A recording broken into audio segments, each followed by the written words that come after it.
Is the fourth time a charm for the Fantastic Four? First Steps is shaping up to be the most successful take on the Fantastic Four yet, and it looks to be just a big departure from the films of the past. So let's take a look at the evolution of the Fantastic Four on screen.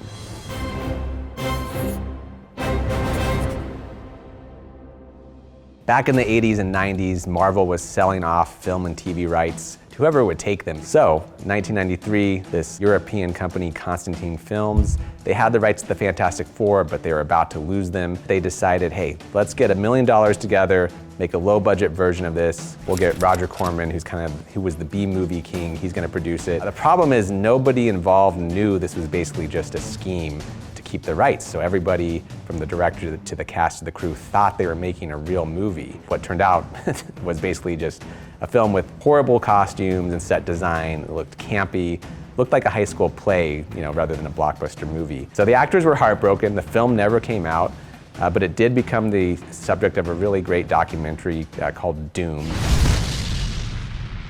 Fantastic Four, and then the sequel, Fantastic Four: Rise of the Silver Surfer. 20th Century Fox has gained the rights. The 2000s, it was kind of a mixed bag. It was considered too corny to try to do the comics as they were intended. So these Fantastic Four movies really changed some things, and not for the better. They were destroyed by critics. They were modest at the box office. But, like a lot of movies, enough years go by, people kind of start to grow fondness for them. It introduced Marvel to Chris Evans. He went on to play Captain America, played Johnny Storm again in Deadpool and Wolverine, kind of a nod to these movies. You know that look cool. All right, let's talk about 2015's Fantastic Four reboot. This one, before it came out, seemed like it was gonna be kind of a golden ticket movie. We had a young filmmaker, Josh Trank. The movie had a hot young cast, including Michael B. Jordan, Miles Teller, Kate Mara, Jamie Bell. So, all right, what could go wrong? But it ended up being perhaps the worst wide release, big budget superhero movie of all time. It bombed so hard that it killed Fox's secret plans it had for an X-Men versus Fantastic Four movie crossover. It kind of tanked Josh Trank's career.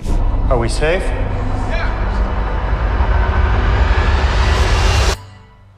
I don't know.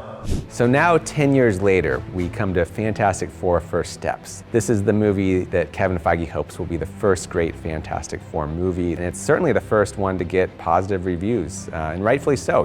This movie has immaculate production design, the cast is spot on. This is a solid, entertaining movie. No, it's not the best Marvel movie ever. It's not the best superhero movie ever. It is the best Fantastic Four movie ever, so I will give it that. But it also appropriately gives a nod to Marvel history. 30 years after 1994's Fantastic Four, all of the original stars are getting cameos in this movie, which proves that sometimes it just takes a while for a hero to get their moment.